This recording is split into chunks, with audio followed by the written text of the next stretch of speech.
Student, today we discuss class 10th geography chapter number 1 resource and development।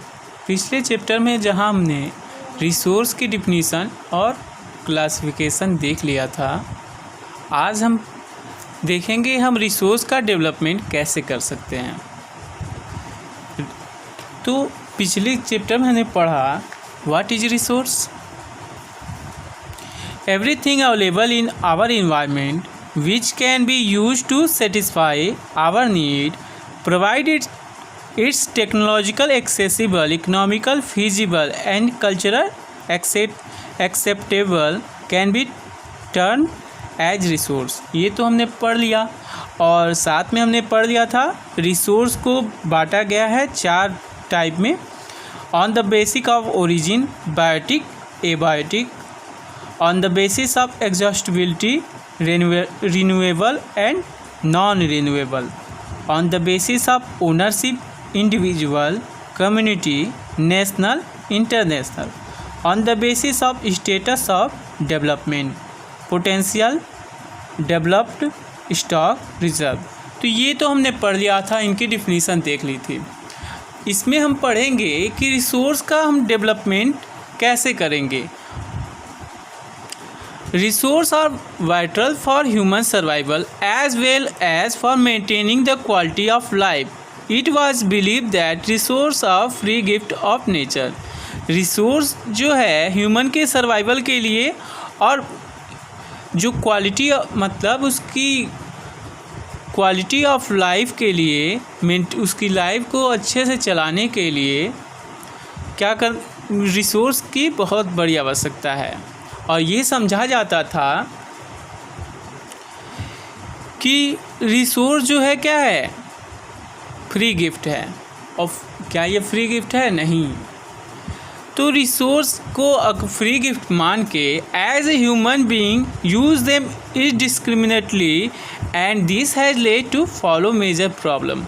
और ये मानते हुए, फ्री गिफ्ट मानते हुए क्या किया है, मनुष्य ने इसका अविवेकपूर्ण यूज किया है, जिससे बहुत सारी परेशानियां आ गई। पहला क्या हो गया है, depletion of resource for satisfy the greed of few individuals. अब कुछ व्यक्तियों की लालच के वजह से रिसोर्स क्या हो गया है, डिप्लेशन मतलब रिड्यूस होना, मतलब कम हो गया है। कुछ लोगों की लालच की वजह से, लालच को पूरा करने की वजह से रिसोर्स क्या हो गए हैं, कम हो गए हैं। उन्होंने क्या किया, रिसोर्स को बहुत ज़्यादा यूज किया, ज़्यादा से ज़्यादा पैसा कमाने के लिए। Accumulation of resource in few hand which is turn divide the society in 2 segment, is have and have not, और रिच और पुअर। एक्यूमुलेशन मतलब होता है संचय। मतलब क्या हो गया, रिसोर्स कुछ ही लोग जो हैं उन्हीं के हाथों में, कुछ ही लोगों के पास है, बाकी लोग के पास नहीं है। तो इस तरह जो सोसाइटी है वो 2 ग्रुप में बट गया। एक जो है जिनके पास रिसोर्स हैं और दूसरे वो लोग जिनके पास रिसोर्स नहीं है, या इसको हम ये भी कह सकते हैं रिच और पुअर। इस indiscriminate exploration of resource has led to global economical crisis such as global warming, ozone layer depletion, environment pollution and land degradation. और साथ में अविवेकपूर्ण जो ये रिसोर्स का हम बहुत ज़्यादा यूज़ कर रहे हैं, इसके वजह से बहुत सारी ग्लोबल इकोनॉमिकल क्राइसिस आ गई है। बहुत सारी परेशानियां आ गई हैं विश्व स्तर पे। तो कौन कौन सी परेशानियां हैं? ग्लोबल वार्मिंग क्या होता है, भूतापन, पृथ्वी का बहुत ज़्यादा गर्म हो जाना।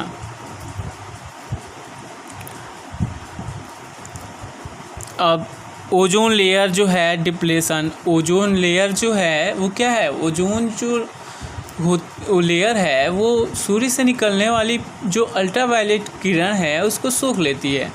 और ये अल्ट्रावायलेट किरण जो होती है हमारे त्वचा में कैंसर इससे हो सकता है। डायरेक्ट अगर पड़ेगी तो क्या होगा, इससे कैंसर हो जाएगा। तो उनसे क्या करती है, सुरक्षा करती है। और जो फ्रिज और एसी में क्लोरोफ्लोरोकार्बन एक यूज होता है। क्लोरोफ्लोरोकार्बन की वजह से ओजोन लेयर में क्या हो गया है, छेद हो जाता है। और एसी और क्या जो फ्रीज के यूज करने से ये क्या हो गया, ओजोन लेयर में छेद हो गया है। जिस environment pollution and land digression, environment बहुत ज़्यादा अब पेट्रोल डीजल इनका यूज किए रहेंगे, बहुत ज़्यादा फैक्ट्री चलाएंगे तो क्या होगा, इन्वायरमेंट पोल्यूशन होगा। लैंड जो है डिग्रेशन होगा, ज़मीन तो है हमारी बढ़ने वाली नहीं है और पॉपुलेशन बढ़ती जा रही है।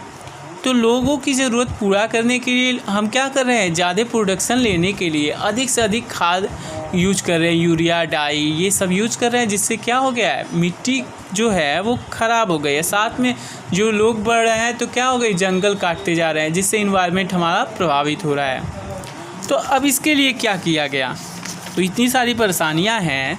जो ग्लोबल इकोनॉमिक क्राइसिस है, वैश्विक आर्थिक जो संकट है वह उसका मतलब क्या, ग्लोबल इकोनॉमिक क्राइसिस से बचने के लिए ये सब पोल्यूशन, इन्वायरमेंट पोल्यूशन है और ओजोन लेयर डिप्लेशन है, लैंड डिग्रेशन है, ये सारी जो परेशानी है उनसे बचने के लिए क्या किया गया, उनके लिए दो मेथड अपनाया गया। एक सस्टेनेबल इकोनॉमिक डेवलपमेंट। अब सस्टेनेबल इकोनॉमिक डेवलपमेंट क्या होता है, सस्टेनेबल इकोनॉमिक डेवलपमेंट मतलब होता है डेवलपमेंट तो हो विदाउट इन्वायरमेंट डैम, मतलब क्या means development should take place without damaging the environment and development in presence should not compromise with the need of future generation। तो डेवलपमेंट हो, लेकिन जो डेवलपमेंट हो वो इन्वायरमेंट को डैमेज ना करे, साथ में हम प्रेजेंट में जिस चीज़ का यूज कर रहे हैं वो फ्यूचर के लिए भी बचा रहे। ऐसा नहीं है कि हमारे पास अगर है तो सारा आज ही ख़त्म हो जाए, जो फ्यूचर में हमारे लिए कुछ बचा ही न रहे। तो ऐसा नहीं डेवलपमेंट होगा। डेवलपमेंट इस तरह का होगा कि आज तो हम उसका उपयोग कर रहे हैं, साथ में वो भविष्य के लिए भी बना रहे। तो एक अब इसके साथ में क्या हुआ, एक मीटिंग बुलाई गई रियो डी जेनेरियो में, अर्थ समिट 1992 में। इन सारी समस्याओं को देखते हुए in June 1992 more than 100 head of states met in Rio de Janeiro Brazil for the first international earth summit. ये फर्स्ट इंटरनेशनल अर्थ समिट होता है कहाँ, रियो जेनेरियो ब्राज़ील। ब्राज़ील आप लोगों ने गाना अक्सर शादी उदी में सुने होंगे, ब्राज़ील वो वाला, तो वही ब्राज़ील। यहाँ रियो जेनेरियो एक जगह है, वहाँ पे ये इंटरनेशनल सभा बुलाई जाती है, पृथ्वी summit. The summit was convened for addressing urgent problem of environmental protection and social economic development at the global level। तो ये जो इन्वायरमेंट प्रोटेक्शन और जो सामाजिक आर्थिक जो डेवलपमेंट है, जो ग्लोबल विश्व स्तर पर देखा जाए, गरीबी बहुत ज़्यादा देखी गई है कि गरीबी अमीरी का बहुत ज़्यादा अंतर हो गया है, साथ में ये इन्वायरमेंट बहुत ज़्यादा प्रदूषित हो गया। इन सब परेशानी ये बस एक ही जगह नहीं थी, पूरे विश्व की ये समस्या थी। इसको देखते हुए ये रियो जेनेरियो में 1992 में एक सम्मेलन बुलाया जाता है, the convention indoor the global forest principle. और इसमें एक निर्णय लिया जाता है कि फॉरेस्ट प्रिंसिपल अपना देते हैं एंड एडॉप्ट एजेंडा 21, और एक एजेंडा बनाते हैं अपना agenda 21 for achieve sustainable development in 21 century. और एजेंडा 21 बनता है कि किसी सेंचुरी आते आते हम लोग क्या करेंगे, सस्टेनेबल डेवलपमेंट को अचीव कर लेंगे। It is an agenda to combat environment damage, poverty, disease through global cooperation and common interest, mutual need and share responsibility. तो ये जो है एजेंडा जो बुलाया जाता है, इन्वायरमेंट डैमेज और पावर्टी मतलब गरीबी होता है, बीमारियों से, और ग्लोबल मतलब विश्व स्तर पे सहयोग के द्वारा आपसी आपसी समझ के द्वारा आप mutual need and share responsibility. तो ये जो सम्मेलन में जो नेता एकत्रित हुए थे वो जलवायु परिवर्तन और जैविक विविधता पर एक घोषणा पत्र पे हस्ताक्षर करते हैं। साथ में ये लोग क्या करते हैं, एक कार्य सूची बनाते हैं जो क्या करे, समान हितों, पारस्परिक आवश्यकताओं और सम्मिलित जिम्मेदारियों के अनुसार बीच सहयोग द्वारा सभी के सहयोग के द्वारा ये जो प्रॉब्लम है उससे क्या करेंगे, निपटेंगे। Global cooperation on common interest, समान हितों, समान आवश्यकताओं और सबकी क्या होगी, एक पारस्परिक सहयोग के द्वारा ये जो एक एजेंडा मिलता है, agenda 21, that every local government should draw its own local agenda.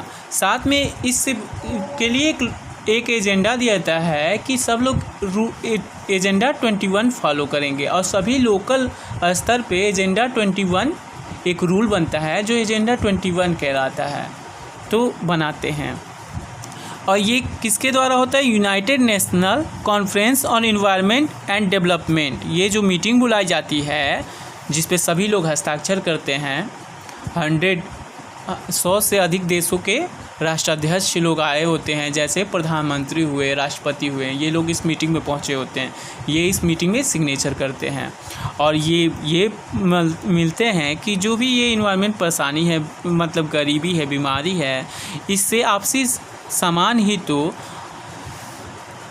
और आपसी समान आवश्यकताओं और एक दूसरे के विश्व स्तर पे एक दूसरे के सहयोग के द्वारा इन परेशानियों से निपटेंगे। तो ये तो हो जाता है।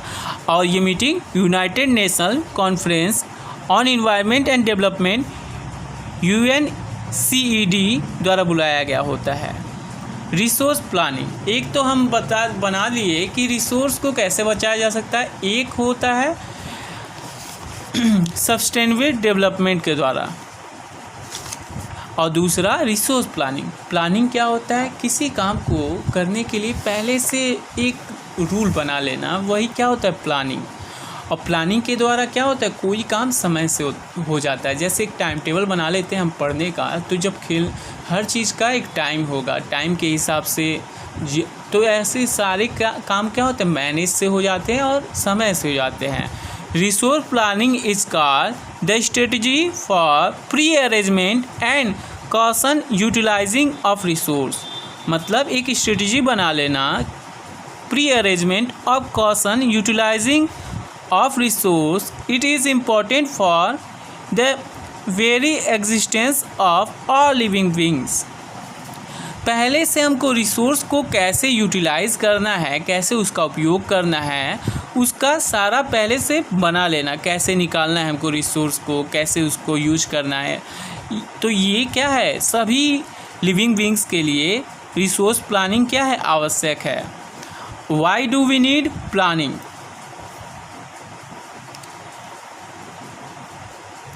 ये क्या है, रिसोर्स प्लानिंग जो है वो सभी के द्वारा मानी जाने वाली एक तरीका है जिसके द्वारा हम अच्छे से यूटिलाइज कर सकते हैं रिसोर्स का। Why do we need resource planning? It help to identify the various present in different region of country. अब इससे हम क्या करेंगे, रिसोर्स जो अलग अलग क्षेत्रों में जो रिसोर्स हैं उनकी क्या होती है, आइडेंटिफाई करते हैं। कंट्री में, हमारे कंट्री में जो जो रिसोर्स हैं उनकी क्या करते हैं, हम आइडेंटिफाई करते हैं। साथ में it help in conservation of various non renewable extinguishable जो रिसोर्स हैं, जो नॉन रिन्यूएबल रिसोर्स या एक्सटिंग्विशेबल जो रिसोर्स हैं उनको क्या कर देते हैं, हम कंजर्व कर सकते हैं इसके द्वारा। It help in reducing wastage of resource. साथ में ये रिसोर्स का जो वेस्टेज हो रहा है उसको रोक सकते हैं। इसके द्वारा हम क्या करेंगे, आइडेंटिफाई करेंगे अलग अलग, मतलब देश के अलग अलग हिस्सों में जो रिसोर्स हैं, ठीक। साथ में जो ख़त्म होने वाले रिसोर्स हैं, जो ख़त्म हो जाएंगे, जो एग्जिस्टेबल हैं, उनको या नॉन रिन्यूएबल रिसोर्स हैं जिनको फिर से प्राप्त नहीं किया जा सकता, उनको क्या करेंगे, उनको कंजर्व किया जा सकता है। साथ में ये वेस्टेज जो रिसोर्स का है उसको बचा सकते हैं। रिसोर्स, अब इंडिया में रिसोर्स प्लानिंग क्या है? In India process which involve the following, कौन कौन सा फॉलो किया जाता है? Identification and making a list of existing resource across the country bye surveying and mapping. सबसे पहले आइडेंटिफाई किया जाता है, एक लिस्ट बनाया जाता है रिसोर्स का कंट्री में by serving and mapping, map के द्वारा और सर्वे किया जाता है, सर्वेक्षण किया जाता है और मैप बनाया जाता है कहाँ कितना, एक लिस्ट बनाया जाता है कहाँ कितना रिसोर्स है। Framing a planning structure with the essential of level of technology, skill set and institution which are required for harnessing these resource. साथ में एक प्रॉपर स्ट्रक्चर बनाया जाता है कि ये जो और टेक्नोलॉजी, कौन कौन सी टेक्नोलॉजी, कौन कौन सी स्किल लगेगी और कौन कौन सा इंस्टीट्यूशन है जिसके द्वारा ये रिसोर्स को अच्छी तरह क्या किया जा निकाला जा सकता है। कौन कौन से इसके लिए, मान लीजिए अब रिसोर्स पता चल गया कि यहाँ इतना रिसोर्स है, तो उसके लिए कौन कौन सी टेक्नोलॉजी चाहिए, स्किल सेट चाहिए, इंस्टीट्यूशन चाहिए, इंस्टीट्यूशन का निर्माण किया जाता है जो रिसोर्स को क्या निकालने के लिए आवश्यक है।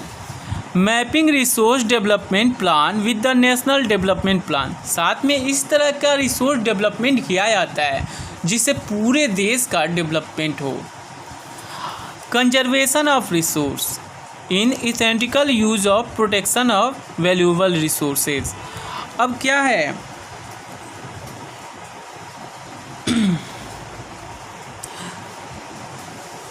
संसाधन का अब ये क्या है, अब जैसे मान अब संसाधन का क्या किया जाता है,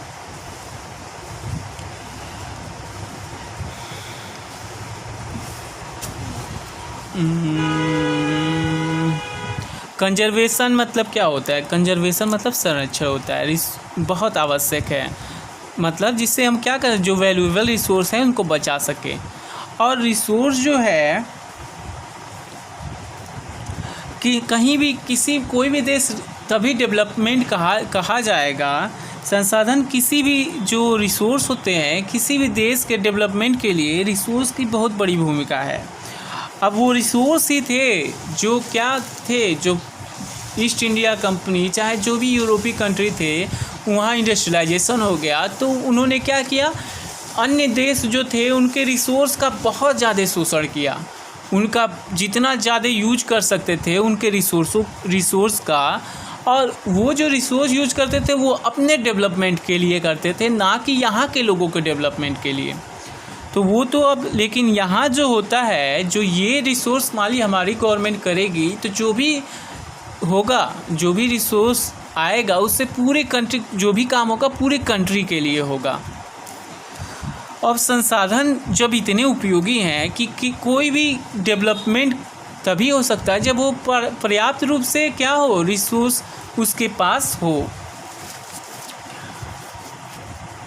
गांधी जी ने कहा है, there is enough for everybody need and not for anybody greed. यहाँ पर्याप्त रूप से क्या है, संसाधन बहुत ज़्यादा हैं, इतना पर्याप्त है कि वो सभी लोगों की आवश्यकता की पूर्ति कर दे, लेकिन सभी के किसी एक भी व्यक्ति के लालच को पूरा करने के लिए क्या है, कुछ नहीं है। मतलब क्या है, इसका मतलब ये है कि अगर हम अपनी ज़रूरत के लिए यूज करेंगे तो रिसोर्स बहुत है हमारे पास, लेकिन अगर हम लालची हो जाएंगे, बहुत ज़्यादा यूज करेंगे तो क्या होगा, वो हमारी ज़रूरत पूरी नहीं हो पाएगी। अब जो रिसोर्स हैं वो कोई ऐसा नहीं है कि रिसोर्स होने से ही कोई कंट्री डेवलप हो जाएगा। जैसे कई जगह रिसोर्स, झारखंड देखिए, छत्तीसगढ़ देखिए, वहाँ रिसोर्स है लेकिन वो डेवलप नहीं है। साथ में टेक्नोलॉजी चाहिए, बहुत चीज़ें, बहुत चीज़ की आवश्यकता होती है। जैसे अब जैसे देखते हैं झारखंड है, मध्य प्रदेश है, छत्तीसगढ़ है, इनमें खनिज उसमें क्या है, मिनरल्स बहुत ज़्यादा हैं। अरुणाचल प्रदेश में वाटर रिसोर्स है। तो राजस्थान में क्या है, विंड और सोलर एनर्जी है, लेकिन वहाँ पे क्या है, और सब नहीं, और सारे रिसोर्स नहीं है। तो इस तरह हर जगह पर्याप्त रूप से सब कुछ नहीं है। तो क्या किया जाता है, सरकार का ये होता है कि वो सबकी एक जगह का लेके सबकी, मान लीजिए जहाँ जो नहीं है उसको पहुँचा देना, ठीक। तो ये सब प्लानिंग के द्वारा ये सब होता है। और ये चैप्टर जो है हमने कंप्लीट कर लिया, कंप्लीट नहीं किया। अब अगला टॉपिक जो है वो क्या है, सॉइल। वो क्या है, अगला टॉपिक है हमारा सॉइल पढ़ेंगे, काइंड ऑफ सॉइल पढ़ेंगे, इंडिया में कितनी सॉइल हैं। लैंड रिसोर्स, अगला जो टॉपिक है वो क्या है, लैंड रिसोर्स की। और इसी में हम पढ़ेंगे कितनी टाइप की सॉइल हैं, ठीक। इंडिया में कौन सी सॉइल कहाँ पाई जाती है, ठीक। धन्यवाद, थैंक यू।